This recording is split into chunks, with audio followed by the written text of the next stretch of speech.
Hello students, कैसे हैं आप लोग। उम्मीद करते हैं आप बहुत ही बखैर आफियत से होंगे और लास्ट के पीरियड को बहुत ही ईमानदारी के साथ आप पढ़े होंगे और समझने की कोशिश भी किए होंगे। आइए उसी पीरियड को, उसी लेसन को आगे बढ़ाते हैं पीरियड नंबर 2 के शक्ल के तौर पे। Lesson number 14, stealing and atonement. Atonement, ठीक है बेटा। अटॉनमेंट में एन ई होना है बेटा, ठीक है। ATONEMENT, अटॉनमेंट, ठीक है। Don't forget. विच मीन्स पछतावा। आप जानते हैं ना, इससे पहले बताया आपको, कफ़ारा, पछतावा, सारी मीनिंग में इस्तेमाल होता है अटॉनमेंट का, ठीक है। स्टीलिंग, चोरी करना, आप जानते हैं। ओके। हम बेटा इससे पहले इस कहानी में पढ़ चुके हैं कि गांधी जी अपने एक रिलेटिव के साथ बचपने में एक आदत पाल लिए थे। कह लीजिए कि एक आदत सी उन्हें हो गई थी, क्या करने की, सिगरेट के स्टब्स को पीने की, है ना। ये आदत बनी कैसे, वो अपने अंकल को उन्होंने देखा कि वो क्या कर रहे हैं, वो सिगरेट पीते थे, ठीक है। जिसको देख कर उन्हें भी शौक हुआ कि हम भी पियेंगे। अच्छा, शौक इसलिए नहीं था उनको कि सिगरेट पीना उन्हें अच्छा था, अच्छा लगता था या पसंद था उन्हें, या सिगरेट की जो स्मोकिंग होती है, धुआं निकलता है, वो पसंद था, नहीं। वजह वजह ये नहीं थी। वजह ये थी कि उन्हें उससे धुआं निकालना, सिगरेट पीकर जो हवा में जो उछालते हैं बच्चे, छल्ले बनाते हैं, है ना, वो उन्हें बहुत पसंद था, ठीक है। हमारे भी आसपास में कई दोस्त होते हैं जिन्हें बहुत मज़ा आता है, या कुछ लोग जो स्मोकिंग करते हैं वो यूं खींचते हैं और छल्ला बनाते हैं, है ना। आपने देखा होगा ऐसे बच्चों को भी। तो जैसे कि बच्चे वो भी थे तो उन्हें भी इस चीज़ में मज़ा आता था। बस इस मज़े के लिए वो सिगरेट को पीते थे, पी रहे थे बचपन में, कोशिश किए थे पीने की। फिर क्या हुआ उनके साथ, हमने पीरियड 1 में ही देखा था कि किस तरीके से वो बचे हुए सिगरेट के हिस्से को पीते थे। फिर एक पौधे को उन्होंने देखा, फिर पौधे से पीने लगे। धीरे धीरे चीज़ें आगे बढ़ती गई, फिर सुसाइड तक की उसमें नौबत आ चुकी थी, ठीक है बेटा। आगे देखते हैं। फिर अब गांधी जी कह रहे हैं, ever since I have grown up, जब से मैं बड़ा हुआ हूँ। एवर सिंस का मतलब होता है बेटा जब से। मीनिंग लिखते रहिए बेटा, समझ रहे हैं ना, मीनिंग विच मीन्स ज़रूरी नहीं है कि हर बात को मैं ही यहाँ हाईलाइट करूँ बेटा, आप भी समझ कर उस मीनिंग को लिख सकते हैं कि किसकी मीनिंग में क्या कर रहा हूँ, ठीक है। यहाँ पर एवर सिंस का मतलब होता है जब से, ठीक है ना। जब से आई हैव ग्रोन अप, मैं बड़ा हुआ हूँ, जब से मैं बड़ा हुआ हूँ। I have never desire to smoke and always regard the habit of smoking as barbarous, dirty and harmful. I have never desired, मैंने कभी ख्वाहिश नहीं की। डिजायर्ड, ख्वाहिश, मैंने कभी ख्वाहिश नहीं की किस चीज़ की, स्मोक करने की। और हमेशा ही रिगार्ड, माना है, हमेशा ही क्या किया है, माना है, ख्याल किया है किस चीज़ को, स्मोकिंग के हैबिट को, एक बहुत ही ज़्यादा गैर मुहज्जब, बारबेरस, बहुत ही ज़्यादा गैर मुहज्जब और गंदा और नुकसानदा, ठीक है। क्या कह रहे गांधी जी कि जब से मैं बड़ा हुआ हूं तब से मैंने कभी दोबारा सिगरेट पीने की ख्वाहिश नहीं की, ठीक है।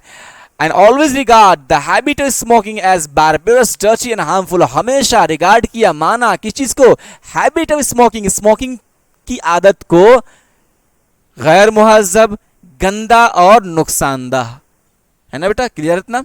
चलो ऐसे आप मीनिंग बेटा आप सेंटेंस वाइज निकाल लीजिए और उससे नोटबुक पे लिख लिया करिए, ठीक है ना। आई have never understood why there is such a rage for smoking throughout the world। मैं ये कभी नहीं समझ पाया, I have never understood, मैं कभी नहीं समझ पाया, why, कि क्यों, there is such a rage for smoking throughout the world, कि दुनिया भर में आखिर स्मोकिंग की इतना क्रेज क्यों है, स्मोकिंग की इतना क्रेज क्यों है ना। I cannot bear to travel in a compartment full of people smoking, I become choked। कह रहे हैं I cannot bear, मैं झेल नहीं सकता। बेयर, झेलना, क्या होता है बेटा, झेलना, ठीक है, ये झेलना, ठीक है। मैं ये बर्दाश्त नहीं कर पाता, झेल नहीं पाता किसी एक ऐसे कंपार्टमेंट में सफर करना जो लोग से भरे हुए हो और क्या कर रहे हो, स्मोकिंग कर रहे हो।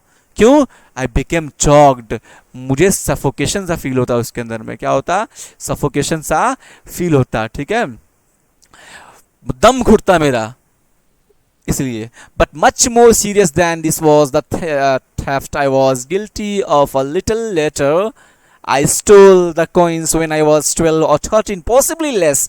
The other theft was committed when I was 15. In this case, I stole a bit of gold out of my brother's armlet. अभी क्या कह रहे हैं, but much more serious than this was the theft I was guilty of a little later. कहते हैं smoking की बात तो ठीक है, वो तो थी ही, लेकिन इसके अलावा भी जो चीज़ें थी हमारे साथ जिसके लिए मैं बहुत ज़्यादा गिल्टी था, वो था चोरी। क्या था बेटा, चोरी। जो मैंने चोरी किया था उसका पछतावा, गिल्ट उसका बहुत ज़्यादा था मेरे लिए। आई स्टोल द कॉइन्स, मैंने कॉइन्स चोरी किया था जब मैं महज 12 या 13 या उससे भी मुमकिन उससे भी कम की उम्र का था। तब मैंने क्या किया था, कॉइन्स चोरी किया था सर्वेंट के पॉकेट मनी से। ठीक है, और फिर कहते हैं the other theft was committed, दूसरी जो चोरी की गई, जो दूसरी चोरी की गई जब मैं महज 15 साल का था, 15 ईयर्स का था। ये क्या था, in this case I stole a bit of gold out of my brother's armlet. मैं अपने भाई के आमलेट, कहते हैं बेटा, आम में लगाया कड़ा जो होता है, उससे सोने के एक टुकड़े को मैंने चोरी किया था। This brother had run into a डेब्ट ऑफ अबाउट 25 रुपीज़, जिसकी वजह से मेरे भाई का क्या हो गया, 25 रुपये का कर्जदार हो गया था। ठीक है, मेरा भाई क्या हैड रन इनटू, मेरा भाई चला गया जिसकी वजह से 25 रुपये के कर्ज में। He had on his arm an armlet of solid gold, he had on his arm, उनके बाजू में एक आमलेट हुआ करता था सोने का, जो कि सॉलिड सोने का था। It was not difficult to clip a bit out of it, और उससे एक छोटा सा टुकड़ा उससे निकालने में को उतना मुश्किल नहीं था। ठीक है, जिससे मैंने एक छोटा सा सोने का टुकड़ा निकाल लिया था मेरे भाई के कड़े से। ठीक है, ये सेकंड चोरी मैंने किया था जब मैं महज 15 साल का था। ठीक है बेटा, नेक्स्ट समझते हैं। हाँ, well it was done and the डेब्ट क्लियर्ड, बहरहाल ये हो गया और जो कर्ज था वो भी पूरा कर दिया गया, कर्ज की अदायगी कर दी गई। But this became more than I could bear, लेकिन ये कुछ ऐसा था जिसे मैं बर्दाश्त नहीं कर सकता था। विच मीन्स वो गिल्ट ऐसा था, वो पछतावा ऐसा था जिसे मैं बर्दाश्त नहीं कर सका। I resolved never to steal again, मैंने पुरअज़्म इरादा कर लिया, रिजॉल्व्ड पुरअज़्म इरादा कर लिया, मैंने पुख्ता इरादा कर लिया कि दोबारा कभी चोरी नहीं करनी है। अगेन नेवर, कभी नहीं स्टील चोरी करनी है, इसका मैंने तो इरादा कर लिया। I also made up a mind to confess it, मैंने अपना जहन बना लिया था इसे कबूल करने का, कबूल करने का। कहाँ, टू माई फादर, फिर मैंने इरादा कर लिया कि अपने इस गुनाह के बारे में, अपने इस गलती के बारे में अपने वालिद के पास इसका इकरार कर लूँ, उनके पास मैं कबूल कर लूँ कि मुझसे गलती हुई है। But I did not dare to speak, लेकिन मुझे उनसे बात करने की हिम्मत नहीं हो रही थी। Not that I was afraid of my father, इसका मतलब ये नहीं था कि मुझे डर लग रहा था कि मेरे फादर क्या करेंगे, बीटिंग, मुझे मारेंगे। इसका डर मुझे नहीं था कि मेरे वालिद साहब मुझे मारेंगे, बल्कि no I do not recall is ever having beaten my any of us, मुझे याद भी, बल्कि हमें याद भी नहीं है कि कभी हम में से किसी भाई को उन्होंने कभी मारा भी हो। तो मार का डर तो बहरहाल नहीं था, तो डर किस बात का था, I was afraid of the pain that I should cause him, मैं डर रहा था इस बात से कि मैं अपनी इस हरकत की वजह से जो दर्द मैं उन्हें दूंगा, जो दर्द आई शुड कॉज हिम, जो दर्द मैं उन्हें दूंगा, उससे मैं डर रहा था। मेरी इस हरकत की वजह से जो उन्हें तकलीफ पहुंचेगी, मैं उस तकलीफ से डर रहा था। एक अच्छा बेटा ऐसी ही होता है कि अपने गलतियों की वजह से अपने माँ बाप को शर्मिंदा ना करे। एक अच्छा बेटा, अच्छा औलाद उसी कहते हैं बेटा।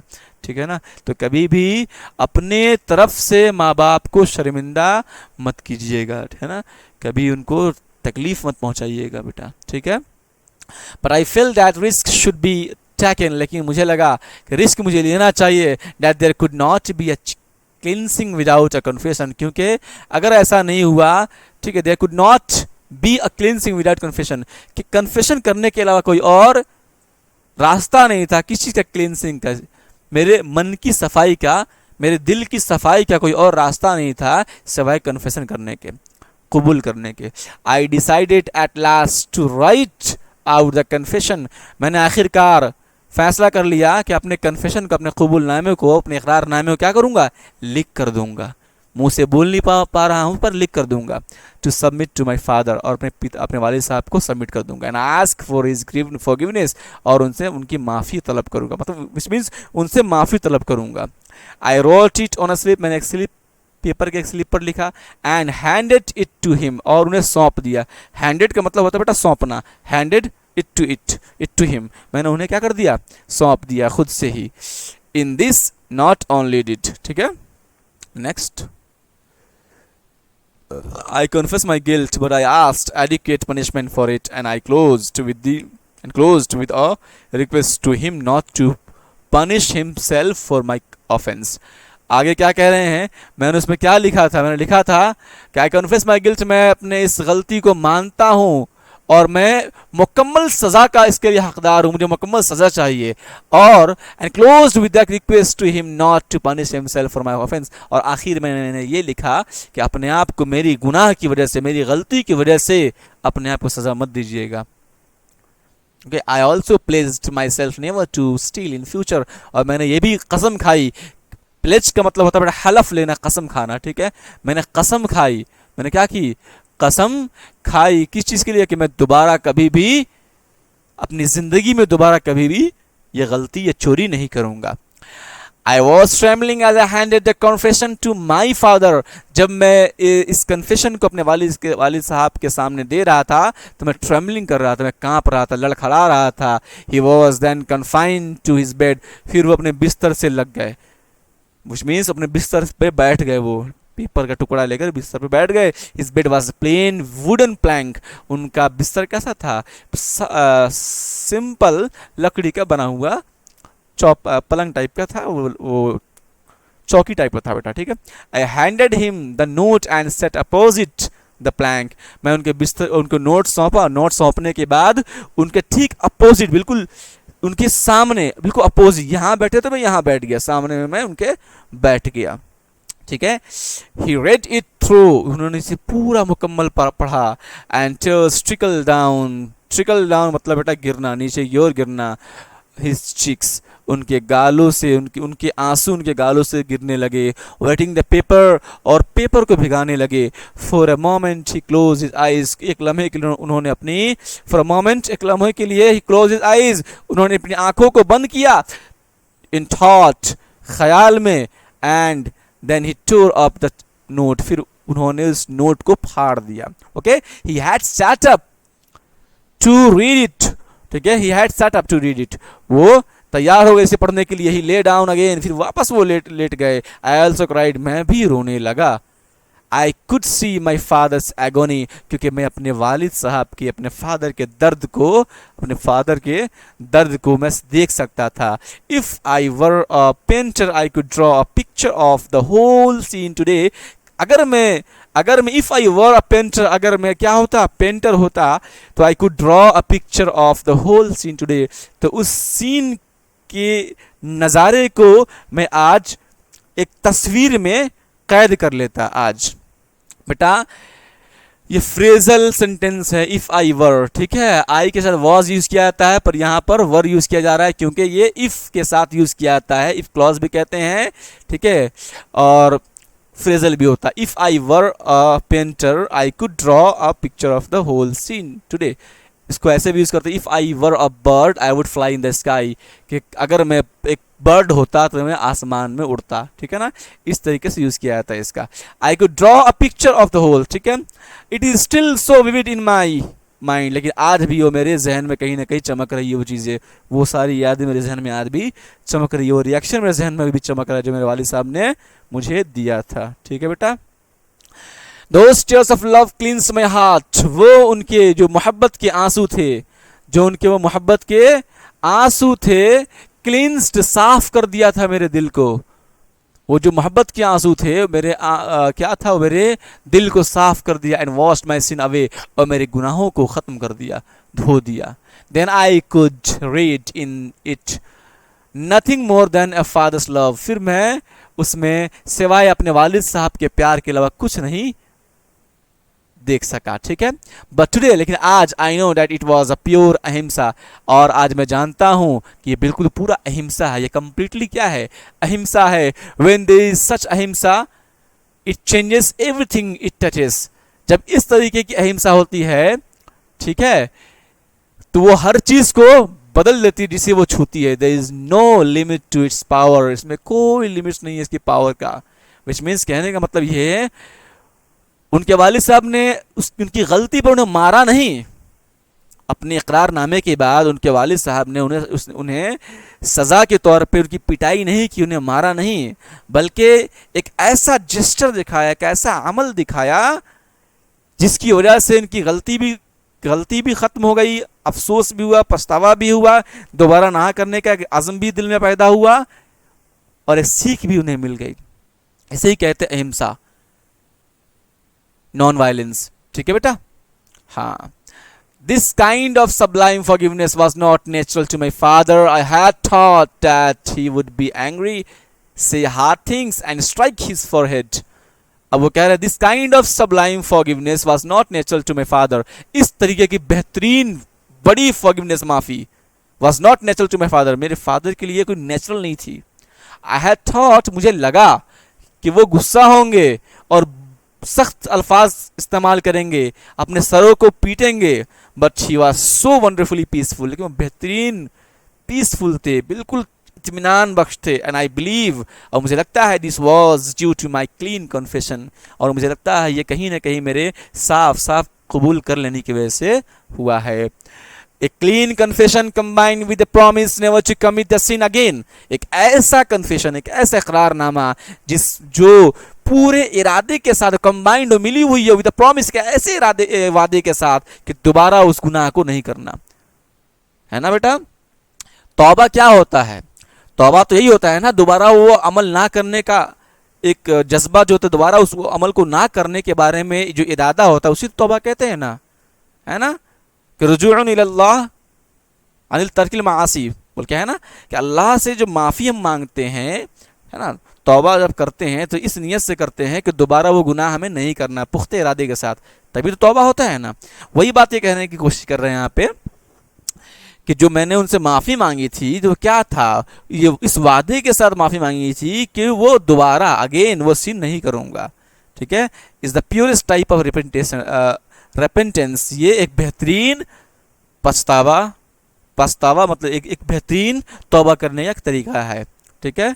I know that my confession made my father feel absolutely safe about me. मुझे पता है कि मेरे इस कन्फेशन ने मेरे वालिद साहब बिल्कुल, my father feel, I know that my confession made my father feel, मुझे पता है कि मेरे कन्फेशन ने मेरे वालिद साहब को एहसास दिलाया बिल्कुल कि वो मेरे बारे में सेफ है। And increase his affection for me beyond measure, और उनका प्यार मेरे लिए और ज़्यादा, कहीं ज़्यादा बढ़ गया। ठीक है बेटा? ये एक बहुत ही प्यारा लेसन था बेटा आपके लिए, जो महात्मा गांधी जी ने अपने ऑटोबायोग्राफी में लिखा था। ठीक है ना? ऑटोबायोग्राफी का नाम क्या, बताइए जरा जल्दी से। ऑटोबायोग्राफी का नाम क्या था जिससे ये लेसन लिया गया है? Tell me the name of the lesson, the name of the book from this lesson has been taken out. Okay, that extract is taken from that book. What was the name of the book? Yeah, My Experiment with Truth. Right. This is the main exact original book. Okay, from this book the following lesson is taken. Right. Chalo. Answer the following questions. How much was Gandhiji's brother's debt? कितना पैसा था, कितना कर्ज था गांधी जी के भाई का? पता है आपको? 25 रुपीज़ था। ठीक है? कर्ज कितना था? 25 rupees. Why did Gandhi ji take out a bit of gold from the armlet? आखिर गांधी जी ने उस आमलेट से कुछ पैसे क्यों निकाले? Gandhi ji took the bit of gold as he had a plan idea to use it to clear his brother's debt. ठीक है? गांधी जी ने सोने का वो टुकड़ा इसलिए निकाला कि उनको उनके भाई के कर्ज को दूर करना था। चलो, what do you think Gandhi ji did with the bit of gold? आपको क्या लगता है गांधी ने क्या किया होगा उस सोने के टुकड़े के साथ? Gandhi ji sold the bit of gold, used the money to got by selling it to clear his brother's debt. Clear है? अपने भाई के कर्ज को दूर करने के लिए उसे बेचकर उन्होंने किया। ठीक है बेटा? नेक्स्ट देखते हैं। Why Gandhi ji decide to confess his father? क्यों गांधी जी ने फैसला किया कि अपने वालिद साहब के सामने वो इकरार करें, कबूल कर लेंगे अपनी गलतियों का? गांधी जी बहुत ज़्यादा डिस्टर्ब रहने लगे और बहुत नाखुश थे सोना चोरी करने के बाद अपने भाई के आमलेट से उन्हें एहसास हुआ कि उन्होंने बहुत गलत किया है, something wrong, but he felt he was not enough, है ना, but he felt this was not enough, उन्हें ये महसूस हुआ कि इतना ही काफ़ी नहीं है कि मैं एहसास कर रहा हूँ, बल्कि मुझे कबूल करना भी चाहिए, ठीक है, उसे धोना भी चाहिए।